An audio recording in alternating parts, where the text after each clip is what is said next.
Yes. Welcome, ladies and gentlemen. It is Sunday night. It is the breakdown. Cardiff City sit top of the league.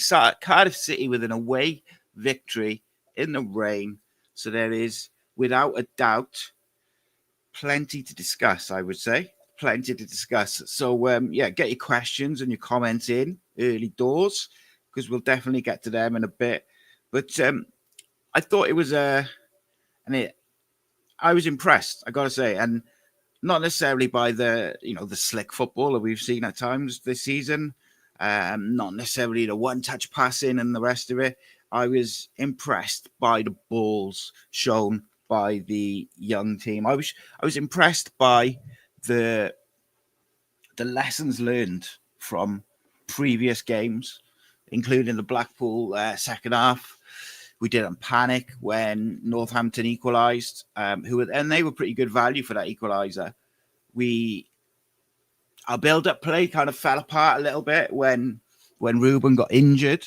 I thought we started the first 10 minutes. I thought we were excellent in pretty much every metric, from shape to pressing to tempo to duels, everything which we did in those first 10 minutes. I was like, oh, this is going to be a good one.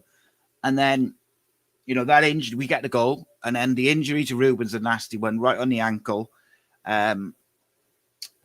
Fingers crossed with that.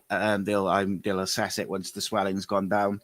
They do put players in boots and on crutches now to protect any damage and stuff. So until there's a scan and an X-ray, we won't know for sure. But fingers crossed.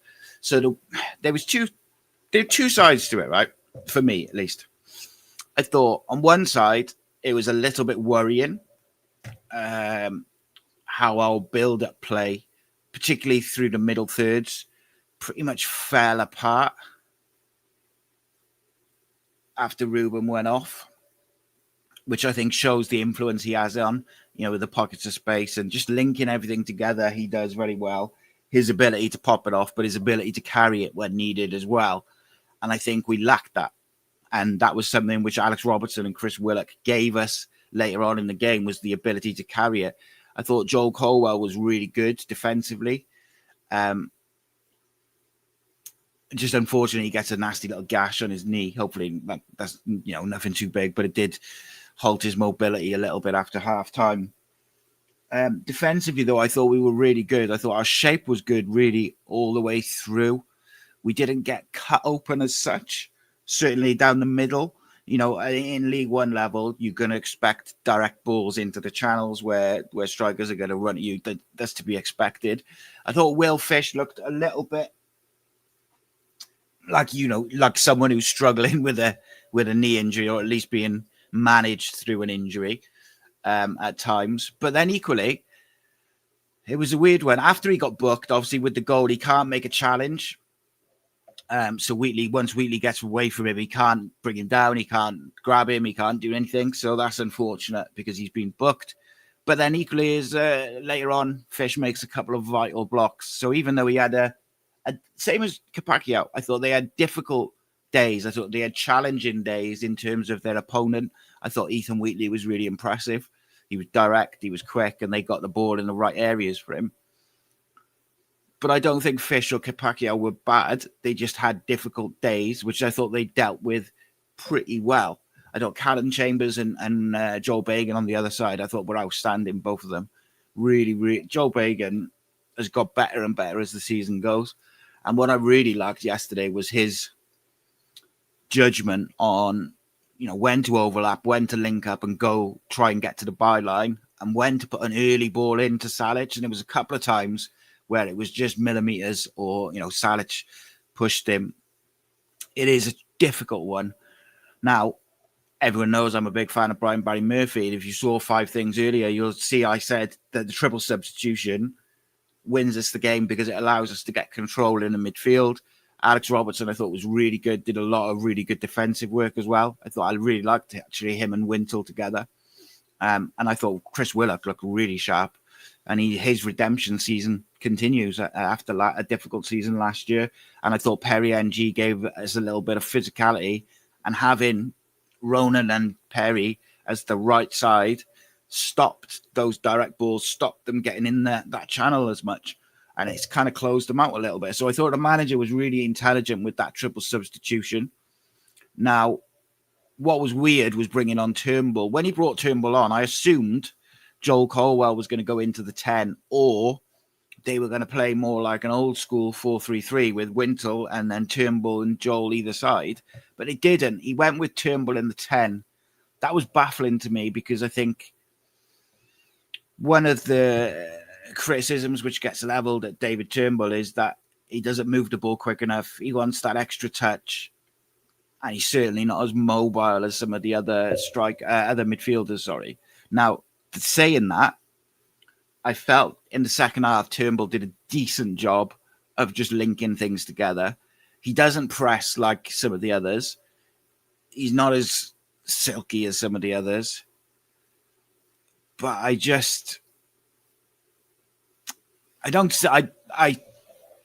see the thought process with him and why the manager thinks that he could be a useful player. And maybe if we're not 1-0 up, maybe he does make a different decision. Maybe, Kellyman goes into the 10 and Willock comes on, or Willock goes into the 10, or, whoever. There's a range of people who could have gone into the 10. I was pleased that we didn't put Callum Robinson there. Nothing against Callum Robinson. I don't think it's his best position. And I think that was one of the mistakes we made against Blackpool, was we went way too early and opened up the whole midfield. Whereas that midfield, we did a good job throughout the game. Even when Northampton were on top, our midfield was relatively solid. And I wonder whether, because we were 1-0 up already, he felt like putting Turnbull on would allow us to get control of possession a little bit more. I don't see it. And I know some people, other people who I've spoken to and who've told me that they don't. But, it's the manager's shout. And I do think Turnbull did well in the second half. I would like to see Kellyman get a go in there. Or I think Chris Willock could do a good job in there as well. I think he looks a natural for it. But I also wouldn't be against having Wintle as the sitter with Robertson and Joel Colwell either side in like an old school 4-3-3, because Willock drifts in anyway. You could also play Kean Ashford in there. Wouldn't it be nice for Kean to actually play in his preferred position for once? There's a whole host of options. In my opinion, when you look at what Ruben does well, off the ball and on the ball, it's about picking someone who's going to at least do the off the ball stuff as well as give their own version of because they're all different on the ball and their movements and the pockets they'll pick up. That's fine.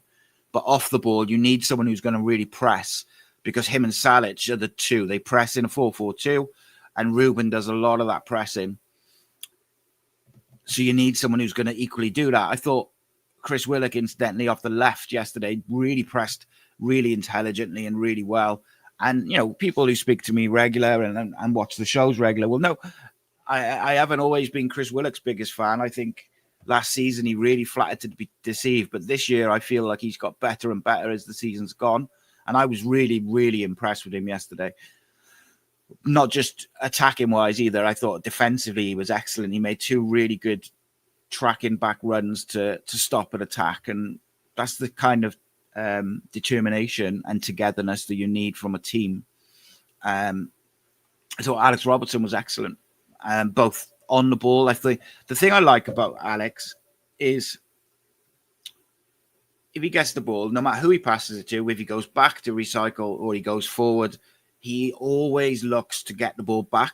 So he's always looking for the 1-2, and that instantly creates a fast tempo for the team, because he's constantly looking to just switch the ball around and move it. And I think that's a real big bonus. Ryan Wintle being back in there was a big bonus. I think he gives us a bit of stability in the middle. Even though I think Alex Robertson for the home games can do that 6 role if we want to be quite aggressive. I feel like Alex's natural need to get on the ball and take it and move it and rotate it suits probably having a little bit more freedom going forward.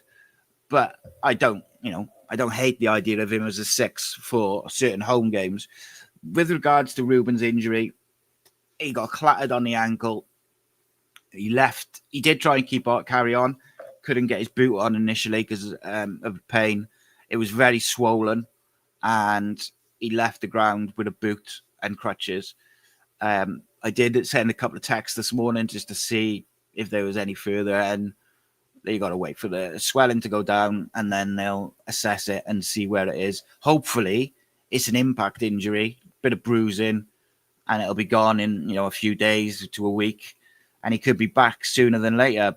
It'd be a real big blow if he's out for any serious length of time, because I think yesterday showed what an imperative part he is to the team and the build-up, and it took us a while to get our bearings without him and play.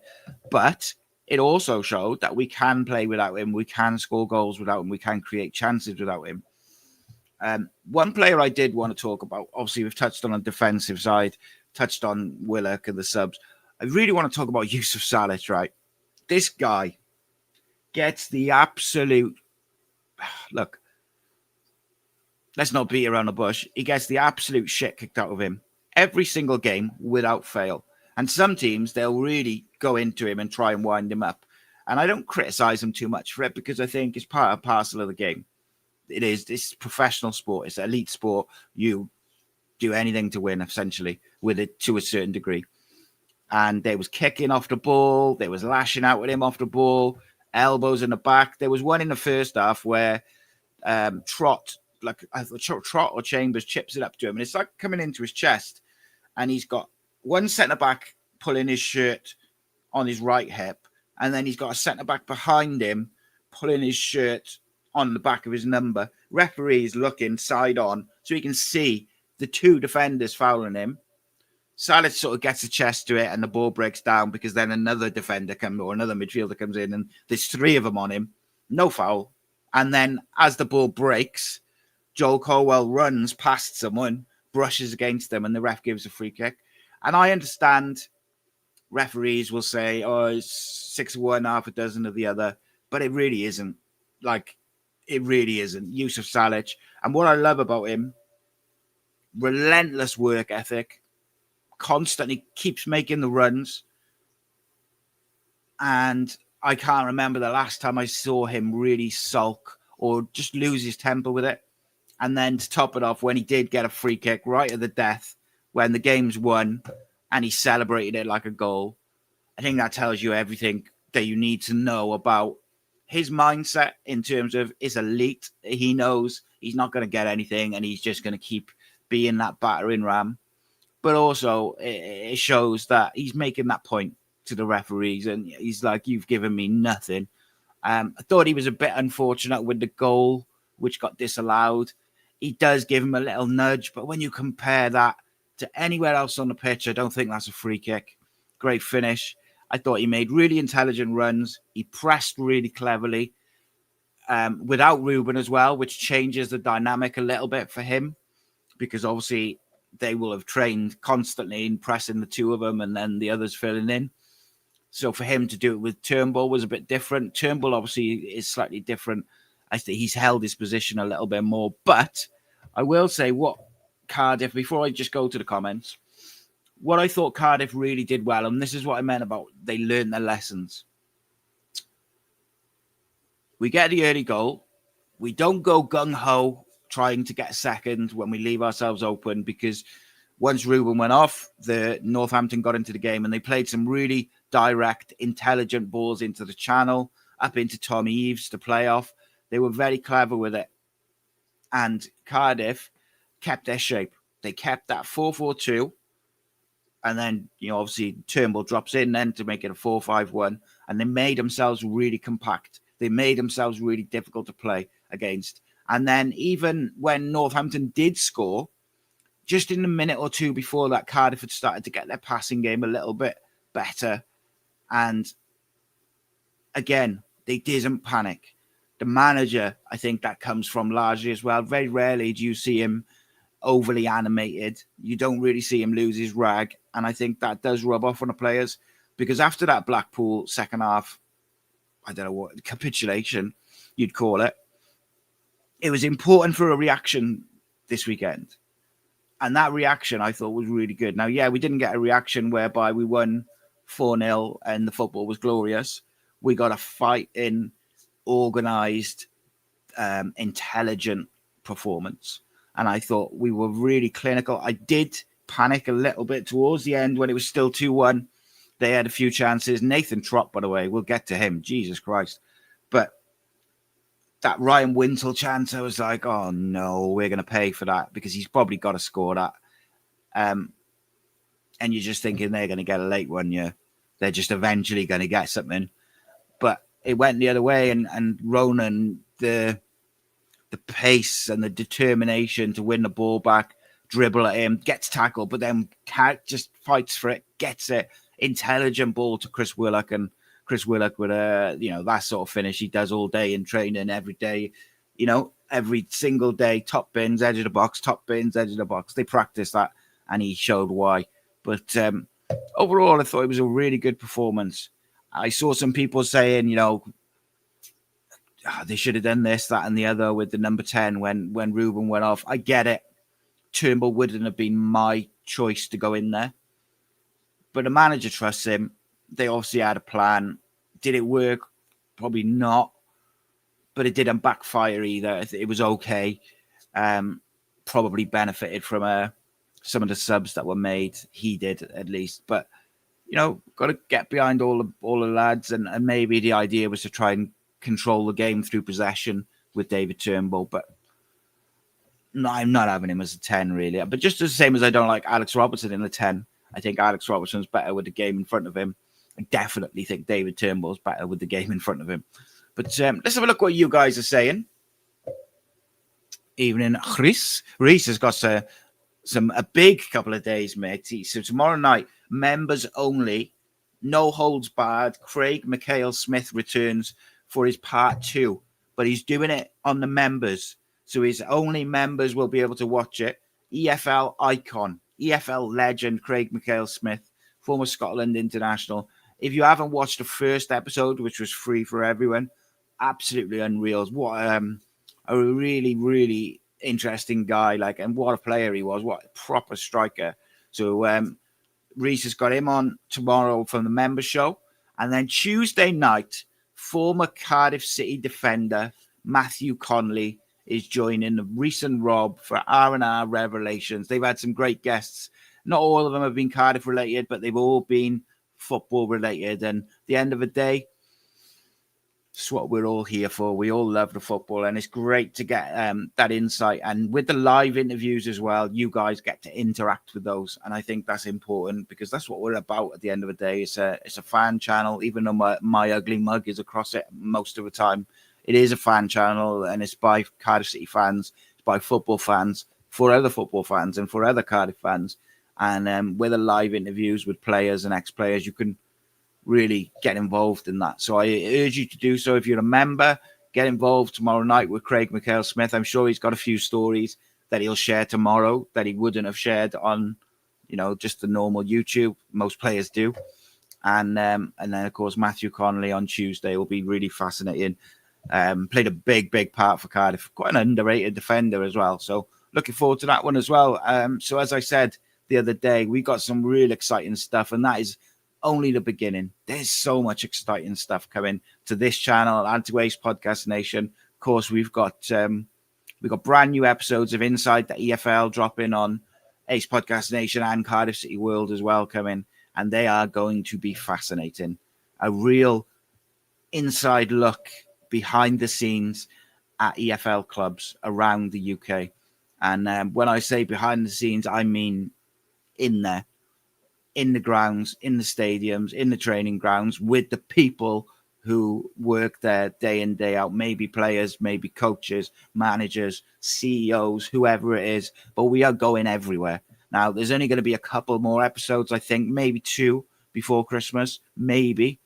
But after Christmas, got up north, London, Wales. There's all sorts of episodes of that coming. I'm really excited by it.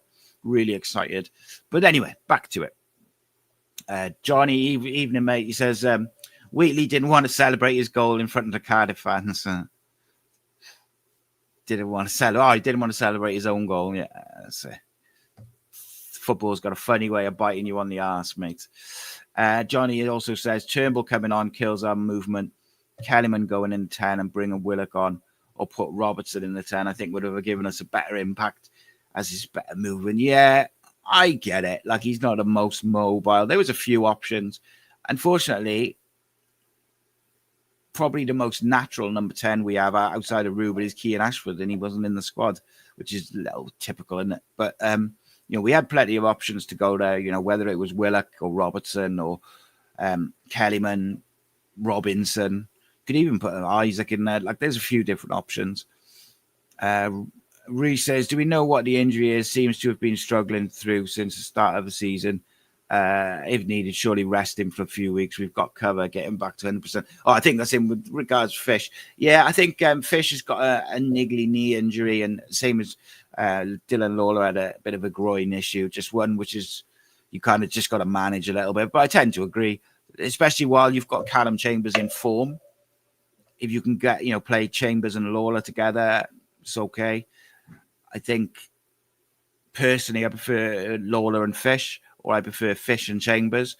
I think those combinations have been our better. Like Lawler and Chambers haven't quite found their mojo together yet, but they will the more they play. And Osho has obviously, I think, got to earn the trust of the fans and probably the manager and the coaches as well. But Martin says, you don't think Fish got battered? No, I don't think he got battered, mate. But I like your pun. I just thought he had a difficult evening, as did a few of the lads. And it was a difficult game. I was quite impressed with Northampton. Kevin Nolan doing a good job. Reece says, Alex Robertson looks so much more comfortable on the ball and is always looking forward. Finds pockets of space so much easier. Naturally looks a better fit for the 10 than Turnbull. I agree with that, concept in that he looks more natural for it than Turnbull. I don't like him in the 10 though, Robertson, really. I feel like he struggles a little bit when he's got his back to goal or on the half turn. I'd much prefer him with the ball in front of him, looking to link with players or switch to play. He's such an intelligent player and he's such a good passer of the ball. Me personally, I would like to see Kellyman get a chance in there if Ruben's out for a bit, because I think he is awkward because of his size and he's difficult. I think he finds it difficult sometimes. Like yesterday, I thought he found it a bit difficult physically. Doesn't get a lot of help from the referees. And yeah, it's one of them. The refereeing, by the way, is ridiculous. I keep expecting it to improve, and it just gets worse and worse and worse. Evening, Sue's. Geraint says if it's ankle ligaments, could be a 3-month job. Yeah, mate, if it's a fracture or a break, it could be even longer. Let's hope it's not, because by and large, he's been very consistent this year. Paul says, I think if Robertson plays 10, I'll hedge a bet he'll score more than Ruben. I'm not dissing Ruben, but Robertson will be more direct. They're just different types of players, mate. I think for me, last year, our best midfield was Ruben in the 10, Robertson in the 8, and Turnbull, I think it was, in the 6. But switch out Turnbull for Wintle, and I wouldn't be disappointed with that midfield at some point. But I thought Joel Colwell was good yesterday. Real good finish. And look, the thing is, right, Ruben is influential to how we play. And I think we saw that when he went off. But Kellyman will play that number 10 role slightly different. He will look to probably dribble a bit more, get it on his left foot, shoot. Kean Ashford will be really clever. I think Kean Ashford will be a really good shout for that number 10 spot. Alex Robertson will be different. They'll all play it slightly different. And I guess for the manager, is working out what's best for the team. Like out of them, or even if we just look at those three for a start, or put Robinson in there as well. So you've got Robinson, Robertson, Kellyman, and Kean Ashford. They're your 4. Off the ball, which one of them gives you the most in terms of pressing and like that work that Ruben does a lot of, because you need that to play the way the manager wants to play. I'd probably go with Alex or Kean, probably the most likely to do that side of it. Kellyman, not that Kellyman or Robinson won't. I think Robinson sometimes his off the ball stuff is not always great, but I think his link up play this year has been excellent. Callum Robinson, and I think he's got to play if he plays there, he's got to play as an out and out 10, not as a 2 with Salic, because it leaves us too open. And that's my worry, and that's why I thought it was the right shout not to go with that yesterday so early on. JT, evening mate, said there's no benefit for Tan buying Trot in January. If we don't go up at the end of the season, he'll be sold to balance the books. Ultimately, mate, if we go up, we've got a clause anyway to sign him. So I don't really think there's a rush to pay more for him now, even though I just think Nathan Trott was ridiculous again yesterday. And I was thinking about it. I reckon he's gained or earned or saved combination-wise as 15 points already. Leyton Orient last night, like just game after game. And those 2 saves yesterday were ridiculous. The second one rightly takes the plaudits where he's going the opposite way and he gets a hand to it and he rolls past the post, because that was point blank. They think they've scored. Not for the first time he's done that, by the way. Stopped like a point blank shot. But the one just before that where Fish gets a deflection, like a foot on it, and it deflects. That's such a difficult save because he's dived, he's got his shape, and then it takes a deflection and goes higher, and he's got to adjust his hands while he's in midair. Like, it's such a difficult save, and he just makes it look so easy. And I really, really think he's the best. I think he's the best keeper we've had since David Marshall. But I know some others think like there's been a couple in there like Smithies and Etheridge and stuff. But I just think he's a quality keeper. And when you look at his all-round game, he comes to try and get crosses. He's comfortable on the ball. Left foot, like everything's he's just very, very good. Far too good for League One. JT also adds Kellyman 10 and then pick 2 of Ashford, Davis or Willock to go out wide with Ruben sorted. I don't think it's a guarantee that Kellyman works in a 10, because I do think he's still finding his feet on the physical side of League One. And I think in the middle, he's going to feel that more, whereas out wide, he gets a little bit more space. That's why you see like Tankovic playing wide, even though he's a central midfielder, because he's 16 and you're trying to give him a bit more space from the physicality. And that's not to say I don't think Kellyman can or will play the 10. Just I wouldn't be shocked if he stayed out wide and they went with like a Kean Ashford or a Chris Willock that are more acclimatized to the physical side of things. I actually would like to see Kean get a go, because that's his spot. He's been waiting patiently for it, and he's very, very good at it. Graham says support deserved the fight in the team yesterday, a real battle. Yeah, the fans this year have just been sensational. There's no other word to put it. And again, yeah, you're right there. Reese says Capaccio right back has more assists this season with 5. Turnbull has 3 along with Ruben. Yeah, Capaccio's been outstanding. And yesterday I thought he had a really, really difficult day defensively, but not that he was bad. It was just a really testing day for him. So I thought I thought he did really well, and to keep going. And then I thought he did well. I think it was Martin I was speaking to over text during the game. And I said about Capaccio going up to the right wing. And I think that was a really good choice tactically. Alan Watkins says Salah should be more elusive. He could score 10 more a season.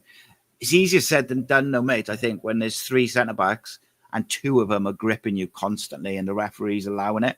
Because what you find is one of them will have their hand around his waist constantly, so he just can't get away. There was one time in the first half where he was nearly through and he was chasing a ball. He was probably not going to get there. But the guy just grabs his shorts with both hands and just tugs him, and he can't get away, physically can't get away from him. And then about 5 minutes later, we get a long ball down the left and Salic preempts the contact and shoulder barges him. It probably was a foul against Salic, but he has to do that to create the space to get away from them. It's crazy. It's crazy the lack of sort of protection from refs. And you're not asking for protection like he's a delicate flower that can't have any physical contact, but you're asking for, like, if there's no intention to play the ball and they're holding on to him for more than a couple of seconds, that's supposed to be a foul. And it's constant. And then you get the little digs off the ball, which are naughty, and the refs and the linesmen do nothing. They just allow it. Graham says it'll be interesting to see Kellyman in the 10. I agree. I think it'll be really, really interesting. And Graham makes the point that it's hard to score when you've got two centre-backs hanging off you. Yeah. Jonathan says it was the kind of game we've already dropped points in a few times this season, which shows signs of improvement. Wasn't pretty, but we've got 3 points. Yeah, we've had some good away results, but yeah, I agree with you, mate. We've also dropped points in games like that. And I think particularly like the defensive shape and how we didn't just go pressing just recklessly shows that they're learning as a group. The manager's learning. And I think there's a lot of everything, like, you know. Joel Merrick asks about Ruben. Only what I said, mate, that, you know, there was some swelling, precaution, and we'll see how it goes. But hopefully we shall see, as it were. Capaccio for the third goal was just sensational, Graham. Like the pace, the skill, but also the determination and the mentality, mate. After a really, really hard 90 minutes where he got battered about a little bit, he's been up and down that right wing, you know, from right back all game, in the rain, in the wind, and he still had the energy, the fitness, the concentration. And then it's when he gets in a position, how many times do you see like a young player who's played 90 minutes and they're out on their feet and they get to a position like that, and then the final ball is scuffed, or the defender cuts it out because they haven't got the legs or the concentration to make the final pass, and he does. And like I said, that fantastic, mate, real fantastic finish from Chris Willock as well. Chris says, can we clip that little speech? Did a better job advertising the show than me and Rob can. That's what I do, my friends. What I do. Graham says we look better after BBM subs. Yeah, he changed the game, mate. And it's not the first time he's changed the game with his subs this season. And look, people will always be quick to criticize and say, oh, he should have picked this person, or he should have played this person, or we're too slow passing, playing out from the back, blah, blah, blah. All the things that people criticize about these days. It's not the first time he's changed and won a game with his substitutions. I think might even be the second time he's won a game with triple substitution. The Leyton Orient game, does he make a triple substitution? I think he does. And we go win the game. 1927 GB says, when yesterday, limbs in the away end, fair play. Yeah, mate, can't fault you. Sensational support. Absolutely sensational. And I'm missing those away games. I've only done one this year, and it's depressing. And he also adds, BBM's change yesterday at right back really helped. NG shut that right-hand side down, and K Pacquiao gave us an outlet. His pace caused problems higher up. Yeah. And like I said, I thought Ronan did a decent job, but it was just hard. This was a hard game. Like Graham says, for the Chelsea game, we could possibly be without Ruben, Kellyman, and K Pacquiao. Yeah, we got a big, like, people say we got a massive, like, we need players, we got a small squad. Dylan Lawler and Keane Ashford weren't in the squad yesterday because they were rested after playing for Wales and Wales under-21s and playing, you know, minutes. But, like, they could have played if they needed to. I think Dylan got a bit of a knock towards the end of the week, but, like, they could have played. We have got, you know, there's going to be players missing out week in, week out. So, ultimately, we have to try to manage that and use the squad to win football matches. SBF 12006. Jesus, it's a long one. Says, evening all, late in. Just wondered if anyone thinks Ruben was targeted to have something left on him as he was running the show. I wouldn't be shocked, mate. And it wouldn't be the first time this year that they've done that, or a team has done that. He had a lot of space in that first 10 minutes. And, Kevin Nolan, not saying that they was done intentionally to hurt him, but Kevin Nolan's an old school player, played in the 90s, early 2000s. He would have probably said, for God's sake, someone get near him and stick one on him. Like any of us would. So it was it was a weird one. It was like the follow through. It was actually a good tackle, but a tricky one. Sarah, evening. Sarah, hope you're okay. Says we need to do everything possible to sign up Nathan Trott. He's just so good, isn't he? Just so good. I'm so glad he's ours. Like, he's so good. Do you know what we got to do? We just got to get promoted, ultimately. Thoughts on a penalty appeal? Oh, the one on Bagan. Yeah, I thought that was probably the most simple penalty ever. But you don't see him given because Bagan picks his pocket and he's kind of getting up off the floor. And then the bloke swipes his legs away. He's like a Karate Kid swipe. But you never get them. Another complicated name. DAYPS3 says, Caddyman at the 10 with Willock and Davis playing off him is interesting. I trust BBM to put the right people at the right time, right places at the right time. And that's it, right? It's different games, different teams. There might be Saturday. It might be one where you go, right, we're at home, so let's go Wintle, Robertson, Kellyman in the 10.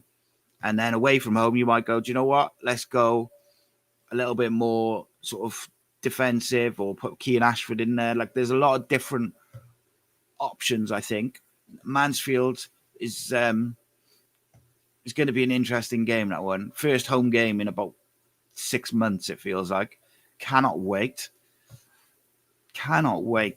And we've still got a game in hand as well, which is, again, quite beneficial. Bradford have a game in hand on Lincoln below them as well.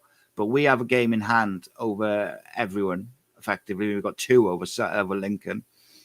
Stevenage have got a couple of games in hand, and they got 1 on us and a couple on everyone else. Those 2 Stevenage games are going to be massive over December. Mansfield, mid-table, have lost 2 on the bounce. I'm going to do a bit of research now over the next couple of days, ready for the preview. Still waiting for my tactics table to come so that I can film some tactical content about Brian Barry Murphy's Cardiff City, because I got a lot of videos I want to make about that, but just waiting. So Mansfield, they lost to Huddersfield 3-1 yesterday at home.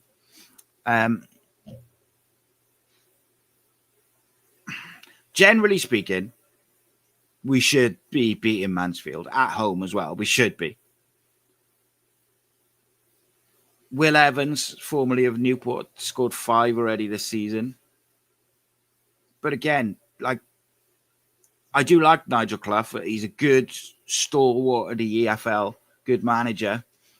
They got a couple of sort of what I would call and this is just a quick look, they got a couple of players who are what I would call is on their day, they can be dangerous. But generally speaking, they don't have anyone that I'm particularly worried about. Famous last words. And we should be beating them at home. We've got to win at home games where possible. Now, you never know. Winter, blah, blah, blah, injuries. We'll see in it. But on paper, we should be. I'm just looking forward to playing a bloody back 4 for a change. All these teams playing back 3s. Who do they think they are? We do seem to prefer it against the back 4. So I got to find out what it was now. Yes. Sue says, how do you feel about possibly using Kipakio on the wing? We did talk about it, didn't we? I think it's doable, and I think away from home, I think is a really good idea. because it just gives you a bit more defensive solidity. He's also very good on the ball. So if he doesn't have to just be a pace merchant where you give him the ball and he knocks it into space, a bit like Daniel James used to be. Like, he doesn't have to be that. Like, he can come in, he can link up. You know, we see him inverting when he's at fullback when needed. So I do think away from home, I think it's a really good option. And I also think that potentially, as the season progresses, we might end up seeing a back three or a back five a little bit more, because, you know, games will get much more must win. A lot of teams are playing a back three or a back five, and tactically sometimes it's easier to match teams up to implement your sort of playing style. Jonathan says Yusuf Salic is the target for most teams. Every team has tried to leave one on him multiple times a game. It amazes me he hasn't been injured yet. Yeah, mate. Do you know, I know people have been critical of him because he's only scored 5 or 6 goals this season, and they were expecting him to be on like 15 already this year. But honestly, I think as the season's gone on, I really think he's been better and better. And I thought in those games like yesterday, he's just the perfect guy because he doesn't get wound up. He doesn't get angry. He doesn't lose his rag. So he doesn't get sent off. He doesn't start arguing with the ref. He just takes it, and he's just a battering ram. And his link-up play is good. Like, if he is able to get hold of the ball with 2 players on his back, he will bring someone into play. And I think one of the things that some of the younger lads, or like Ruben and Isaac and who else was that? Kian and these people, they need to. A few times yesterday, we floated good balls into the back post, and he tried to header it back across goal, and he won a corner. And I think it actually led to a goal off one where he headed it against the defender. But actually, he was trying to head it back across goal. There was no one in the middle, but then the angle was too tight for him to go for goal. So the other players have got to anticipate that he's going to head it back across goal and follow it up. We've got to win those second balls that are all over the pitch a bit more. I thought Joel Colwell did a real good job yesterday defensively in the first half. And I thought when Turnbull came on, I assumed Joel was going into the 10. And why wouldn't you? You look at Joel's skill set. He can carry the ball. He can play quick interchanges off 1 or 2 touches. He always makes good runs off the ball, breaking lines.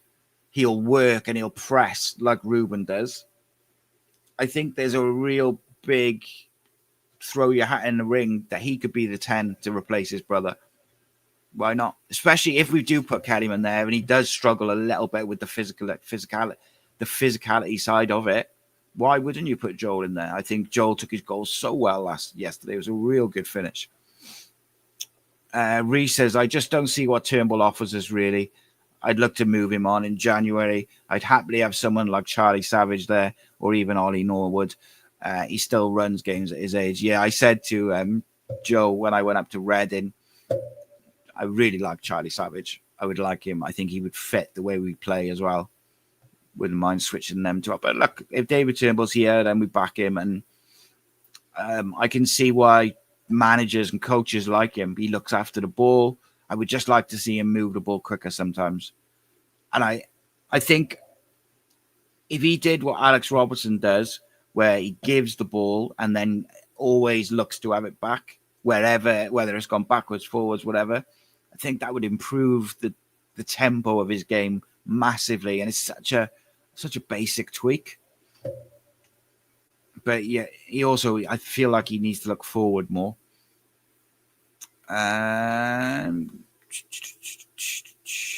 Martin says the way that he took his goal, you could make a case for Joel Colwell to play in the 10. Absolutely agree with that. SPF says he agrees with JM1. What did JM1 say? Oh, yeah, he said about Salic. And let's have a look. That's an interesting shout. Graham says, maybe try what Wales did. No strikers. They scored 7. Mate, I think Yusuf Salic is absolutely invaluable to how we play and what we do. And even if he hasn't scored as many as what we perhaps thought he would in League One, we're only in November, by the way, so he could still score 20. But I just think he's invaluable to how we play. And without him, I think particularly in those tough away games, we'd be struggling. I think Callum Robinson can be a real good option at home and in certain games away. But when it's a war of attrition like that, when it's a real battle, you have to have a battering ram. You have to. Got to have that guy that you can play off. Reese says, regarding Kerryman, he leaves Kepakio exposed a bit too much by not tracking back often enough. I think it might benefit the side pushing him into a free roll 10, though Willock looks like a natural 10. Yeah, I think that about Willock. This is why I really like I like Kean on the right. I know he prefers to play on the left, but I think him and Ronan do really well together. And I thought Isaac Davis was decent yesterday, and I thought he was a little bit unlucky to be taken off. He looked dangerous and he looked direct. And, touch wood, we're in November and he's staying fit and he looks sharp. And I'd really think Isaac's going to kick on now. Ashley says, a question about Salic's disallowed goal. Would it have been a penalty if it was the other way around? I doubt it. I don't even think it's a free kick anywhere else on the pitch, mate. Honestly, he did give him a nudge, but you literally every time the ball goes in the air for a header, that's what every player does. Poor refereeing, mate. It really was. Jonathan says, if a decision's a 50-50, I think Salic would enjoy it, but anything against him, don't get given. And any time he leaves one on a defender to get one back, he gets called by the ref. Yeah. Do you know, I know he's not always that popular with some people, but Kiefer Moore suffers from the same thing. Never, ever gets a free kick or nothing. And it's just infuriating, isn't it? But there we go. There we go. Okay. Let's have a look. So how would you change the side for the Mansfield game? Home game, so you're going to be a bit more aggressive. Is there anyone that you think absolutely should come back into the side? I'd get Dylan Lawler in there for a start because I think Mansfield are going to sit in a 2 banks of 4 for large parts of the game. They're going to try and make it themselves very difficult to break down. I don't really rate their keeper, which is famous last words. He's going to have a game of his life now. Great. I think with 2 banks of 4 or a 4 and a 5, they're going to make it difficult to play through. I think you need someone like Robertson in the middle to have the tempo and moving the ball quick. And I think you need a Dylan in the defence to bring the ball out and play, albeit Callum Chambers has been doing that. Not, in my opinion, his passing is not to the same level as Dylan's, but it's an opinion. I thought Chris Willock did enough in a start. Kean Ashford, I think you could bring back in, although Isaac, I wouldn't be disappointed to see him start as well. Very direct. Do you bring Robinson in for Salic? I think it's harsh to drop Salic, I do. But you got to do it different games, different opposition, different people. It's got to be. So, as much as I like Yusuf and I think he's done a great job, maybe for the home game you bring Callum Robinson in, you want to move the ball a bit quicker and you want to use the switch balls and whatnot. So it's certainly an interesting one, but I'm interested in what you guys think. So let me know in the comments about that, because how would you switch it up to deal with Mansfield's sort of low block and the rest of it? And then we read that one. Jonathan says the goal Salic had ruled out is a prime example of defenders battering him all game. He nudges the defender, scores, and it gets called a foul. Yep, 100%. Sue's R&R Revelations, great name, rolls off the tongue. It does. And they've had some really good guests. And this week we've got 2 special guests now coming in. Obviously, Craig McHale-Smith tomorrow for the members. With some no holds barred stories, And then, of course, former Bluebird Matt Connolly joins the boys on Tuesday night. That's going to be great.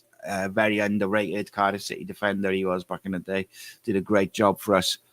Jonathan says, do you think Yabi would have been the Turnbull replacement if we could have offloaded Turnbull in the summer? Now, that's an interesting one because my instinct is to say yes. However, the word on the street was, if you remember when Turnbull got dropped, and this is like rumours, but the word on the street was that the reason he had been dropped from the squad is because a team from Scotland had come in for him and we said he couldn't go. Now,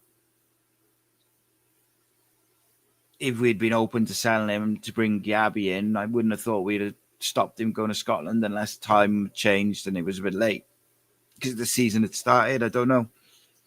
But look, I've take a drink because I'm going to say his name one more time.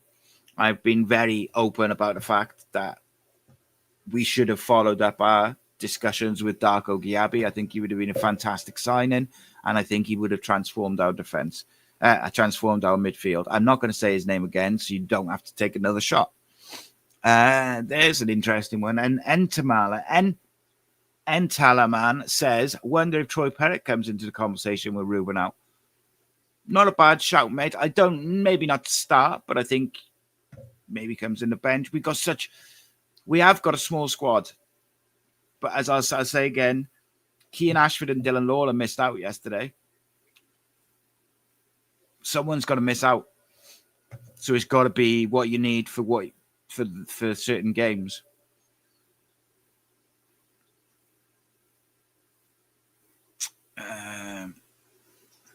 Toby Kelly says, Northampton lad, yeah, evening, mate. How are you? Says, I thought the Cobblers were better for a lot of the game. And missing that sitter would have massively changed the game. Yeah, mate, I was pretty impressed. I said in my video earlier, I was pretty impressed with you. I thought Cardiff were just pretty clinical, apart from that one chance which Ryan Wintle missed off the corner. You know, Joel Colwell hits the goal early. Chris Willock, obviously clinical. The corner's somewhat fortunate. I thought we got a bit more of a hold of the game once we made the triple sub. But obviously, once we got back into the lead 2-1, you were always going to come back at us and we were going to try and hit you on the break. I thought we defended well, but I thought Ethan Wheatley impressed me. I've seen him before and I was quite impressed with him.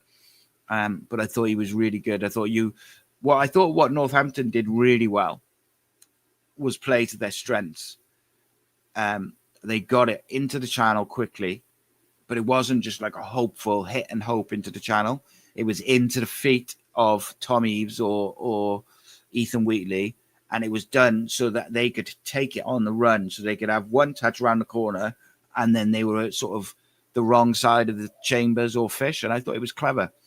Now, I thought Chambers and Begum were excellent. I thought Fish and Ronan Kapaki had difficult games, but did well. Fish was hampered by the fact he got that booking because for the goal, he can't make a challenge once Wheatley's behind him. But I was actually thought Northampton were way better than their league place suggests. And if they play like that at home regularly, I think they'll be decent, like certainly better than some of the other teams we played. Shame about the weather, though. Joel Merrick says the Northampton commentary was saying that they want their players to get stuck in, maybe leave a leg in. So it doesn't shock me if they did target Ruben. Yeah, I don't think it was like they wanted to hurt him. I just think he had so much space in that opening 10 minutes that you wouldn't be shocked if your man Kevin Nolan was screaming at his players, fucking leave one on him, get stuck in. Like, why are you giving him so much room? And it is what it is, isn't it? It's football. When you're a good player, I say to my boy all the time, when you're good, expect to get a crap kicked out of you. It's part and parcel of being a good footballer. You get your shins smashed. Sometimes it's because you've moved the ball too quickly, and sometimes it's because they want to leave one on you. It's just nature of the beast. Hopefully for Ruben, it is just a case of once the swelling goes down, he'll be back in a few days to a week, and that's it. But if not, then we'll have to use our squad. Sorry, just texted my son, very unprofessional, because he's going to be late. He's going to be in trouble then, isn't he? But anyway, right, let's finish up in style then, is it?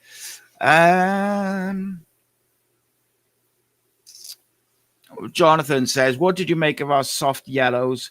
But them going through the back of NG only warranted a chat. Yeah, mate, honestly, like, the refereeing at League One has really genuinely shocked me. It was bad enough in the Championship, and I understand the way it works. The best referees are in the Premier League, and then the ones who are shite and make mistakes, they go down the leagues, don't they? But I have been genuinely shocked at the drop-off in refereeing standards from Championship to League One. Absolutely shocked. And I get it, like, it's going to be more physical the more you go down the leagues, but some of it has been absolutely outrageous, some of the refereeing that we've seen this year. Even that penalty on Joe Bagan, like, it's such a blatant penalty. I just don't really understand it, but I guess it's all opinions, but it's just, it is frustrating, and I do worry that someone's going to end up getting hurt. Now, the tackle on Ruben, I thought was a very good tackle, and he catches him, he leaves it on him a bit. But the actual tackle was a decent tackle. But some of the stuff on Salic was a bit naughty. There was one in the second half where, and this was in front of the ref as well, they kind of tie up for a header or whatever, and the ball goes out to the right. And the centre-back just kicks him in the thigh as the ball's gone. Nothing. No one sees it. Salic, again, doesn't react. So doesn't go down screaming in pain, doesn't go down rolling around. So he gets nothing. Not that I'm saying he should, but I'm just saying that some players do. Reese said to Matt on last night's show, it's hard to judge some of these teams as they are so up for they up their performances against us. Look at Port Vale, thought they were brill, they're rock bottom. Yeah, even Plymouth, mate, who beat 4-0. I thought they were good, really good on the day. I thought they were a bit unlucky to lose by 4 down the bottom. Peterborough, I thought, were really poor. I've won 2 on the bounce. It's just, it's weird, isn't it? It's just a weird league. A bit like a Championship. Any team can effectively beat any team. Jamie says, thanks for the Cardiff City World football shirt. It's fab. Glad you like it, mate. I'm delivering one on Friday to Mike. And then there's 2 more to go out to Steve Johnson and Jeff. And then I think I've got 2 left to be sold. If anyone wants I think there's an extra large and a large. I'll have to double check that. I'll probably give one away. Christmas time, just in case anyone's wondering. Don't know why you would, because I don't think I've mentioned it. I'm going to give some stuff away probably in a couple of days before Christmas. I've got all sorts of stuff like hanging around. I got some signed stuff. Got a pair of Alexander McQueen ladies trainers, but I've got Amazon, what they call Amazon Echo, never been opened, all in the packaging. I'm just going to give some stuff away. What I'll probably do is I'll do like a show, and I'll just put all the members' names into like a online raffle thing on screen, and I'll just draw them out. So I've got a Craig Bellamy signed Wales shirt, which was presented to me by the FAW. I just don't know if I want to give that away yet. But if I don't give that away, I will get a signed City shirt with a squad signed, and I'll get the squad to sign it. However, if I get that, I might want that for myself to go behind me in a frame. So I might end up giving the bet. I don't know. But I've got a few things. I've got a signed Michael Chopra shirt and some other bits and pieces. So yeah, basically, it's just it's a thank you for the members who've backed us over the year and longer. So if you want to be up for any of those prizes, and look, right, we produce content 7 days a week on the channel, twice a day most of the time. That's possible because we've got members on Patreon and Cardiff City World. We try to give them exclusive content. So tomorrow night, part 2 of Craig McHale-Smith. That will never go out on the normal YouTube channel. The first part I did, the main interview that I did, and then part 2, which will also be live, will go out only to members. The Omar Risa part 3, as it was, extra time interview, which was live, only went out to members. Where, if we do a live event, I'm hoping actually I might be announcing a live event very soon, which has come about really quickly, which wasn't expecting to do till next year, which we might be doing soon. So, members will get early access to those tickets. I cannot tell you how important memberships are. Every single one. Like, if I get a notification to say you've got a new patron or a new member, like, that genuinely gives us a lift, because they're so important to what we're trying to build and what we're trying to do. And I appreciate every single one of you, but also I appreciate everyone who tunes in. I appreciate everyone who watches and subscribes. And, I'm trying to vary up the content a little bit, so it's not the same stuff all the time. I've got some stuff which I cannot talk about at the moment, but I can just tell you this, it's going to be wicked and nobody else is doing it. That's all I can tell you at the moment. But if you're a Cardiff fan, it's going to be top tier. Yeah, we're gonna vary up, and if you're a member, you can suggest video ideas and stuff like that. So, if you see me doing the videos each day and you think, oh, I wish you'd do a video on blah blah blah, if you're a member, you get to suggest that, and 9 times out of 10, I'll take your suggestion on board. But anyway, back to it. Let's go through these last couple of comments. But I'm glad you liked the shirt, Jamie. And if anyone is interested in buying one of the last couple we got left, you'll have to get in contact, because they'll probably go quick like everything else. Any update on Noddy's Hard? Tanner's back on the grass, mate. He's training. I think they're hoping he'll be back for over Christmas. But they don't want to rush him.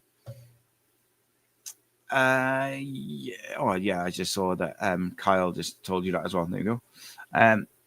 The Yips says Salic celebrated a decision, going, celebrated a foul. It was so funny. I expected him to send him off. I really thought he was going to get at least a booking when he celebrated it, but maybe the ref knew. He just knew, he had a point and he just left him. But a lot of refs would have booked him, but it was funny. Jonathan says Willock and Davis on the wings with Kellyman in the 10 behind Salic, I think, is a must. Try and get more pace in beyond a striker while Colwell's out. Yeah, the midfield will be interesting, because I think Alex Robertson's got to play because of the tempo he brings. But I also think Joel Colwell's got to play. But I also think we look way, way more secure with Ryan Wintle playing. Can you play 3 of them? And not really without changing the system. So we shall see. Jonathan says Robertson and Wintle as a double pivot behind a front 4 to make a more attacking, pacey front 4. Joel says midfield 3. Joel Colwell, Alex Robertson, and Ryan Wintle. Don't hate that at all. Sue says, I think BBM will want to see a little more from development lads before he uses them in the league. Virtual trophy is the one. Yeah, I agree with that. Matthew Ashley, better late than never. Evening, mate. He says, great result on Saturday. Noticed a couple of games now we seem to be getting more clinical with the chances. So definitely been worked on in training. Top of the league, end of November. We'll take that. 100%.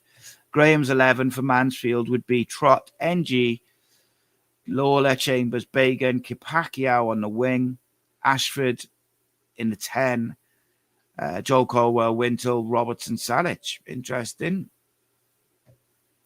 Matthew says, on the Ruben situation, I really don't think it's as bad as we think. The fact he tried to come back on, could run. I think he's likely strained the ligaments, not torn them. I think it was more of an impact thing, but you never know, mate. I think we'll see, you know.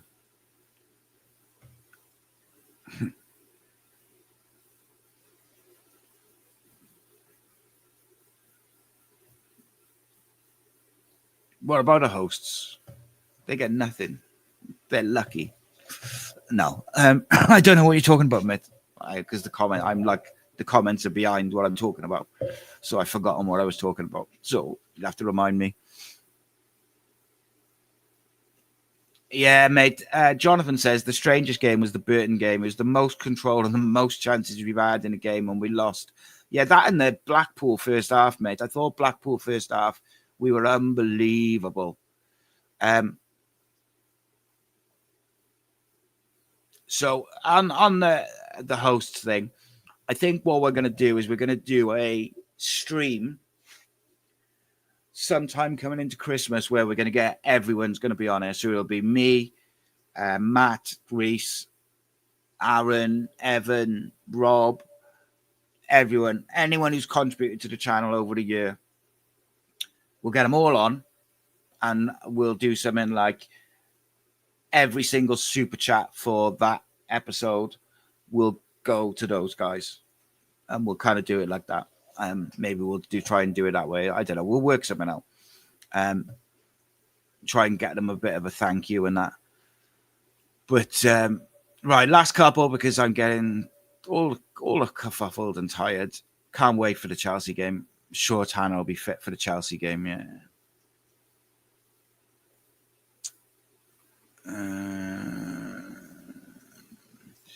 That's an interesting question. Jonathan says, do you think we'll see Mafiko in for Wintle in the league this season for even more pace and movement? Kid reminds me of an early Kante, the size and the movement. I think it's a tricky one, right? Because I think Wintle's a really important part of the setup. But if you're asking me if I think, do I think we'll see Mafiko in the 6 in the league at some point? I think we will see him in the 6 in the league at some point between now and the end of the season. But I don't know when, and it'll probably be injuries or if we're already up or whatever. Whatever. I think next season will be the one for him, mate.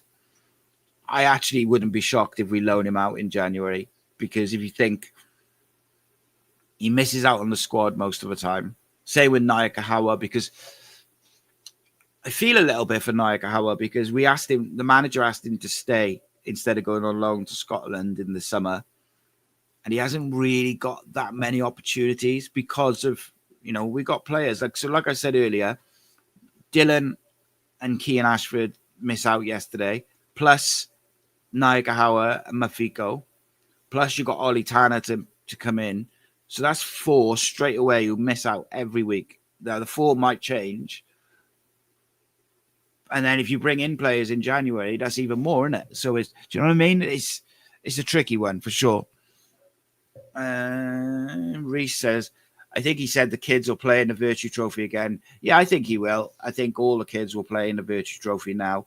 I'd be interested to see if we change our tune with that. Should we get to the final or semi-finals, whether they then try and win it with the senior players.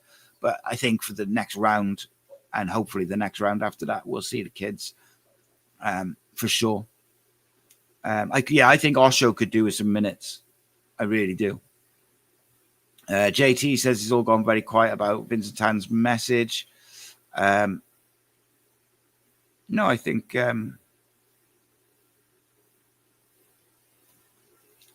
he's come. He spoke last I heard. He was coming. It was just the when was up for debate, depending on who you spoke to.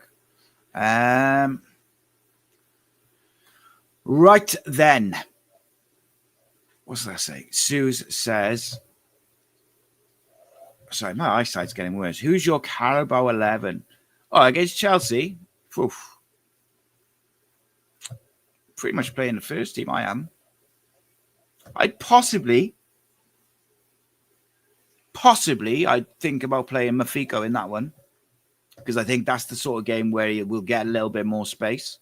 So you could maybe put him in there alongside like a Robertson and a Ruben or something like that. But that game's it's a free hit, isn't it? Like, there's no pressure on us.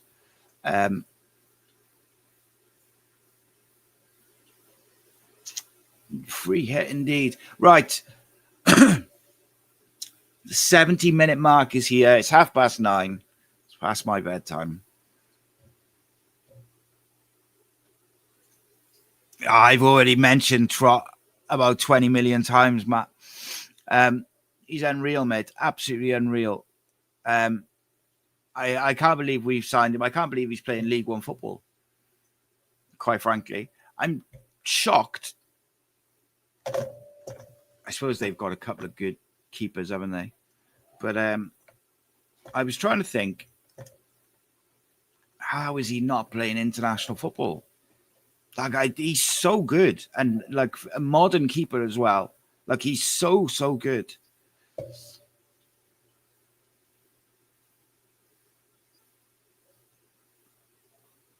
What's his nationality?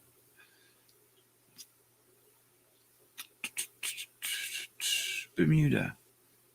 Yeah, he's only playing. He's played for England under 20s, played for Bermuda under 15s and 70s. I'm shocked he hasn't been called up by, the whichever nations he's eligible for.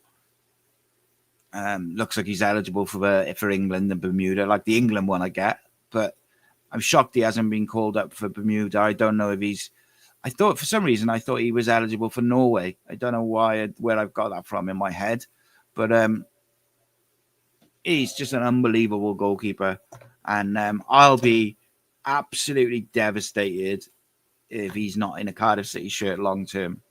Like, I really will be absolutely gutted, because I just think he's the bee's knees. Right. As always on a Sunday, the Bermuda goalkeeper just must be very, very good. As always, it's a good time on a Sunday. Thank you so much to everyone. Really appreciate it. Really appreciate the support. And as I went into a big old long spiel about being a member, if you can become a member, please do. Helps us out massively. QR code up there if you want to do it on Patreon, or you can do it through Cardiff City World. Allows us to do content 7 days a week. Allows us to do a members-only show tomorrow like we are, which is with EFL legend Craig McHale-Smith. And that's going to be a fascinating one. And don't forget, ex-Cardiff City defender Matthew Connolly joins the boys Tuesday night. We got so much stuff coming up. Really interesting stuff. Remember, if you're a member, you can suggest video content and subjects. Get involved.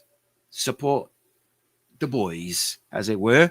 And don't forget, share the shows on social media, in your WhatsApp groups, your Facebook groups. That sort of thing really, really helps. We were absolutely flying in the summer. Slowed down a little bit now, but that's expected. It's transfer window and all that. But if you can, it really, really helps if you spread the word and tell everyone. Cardiff City World, 7 days a week. All things Cardiff City all the time, baby.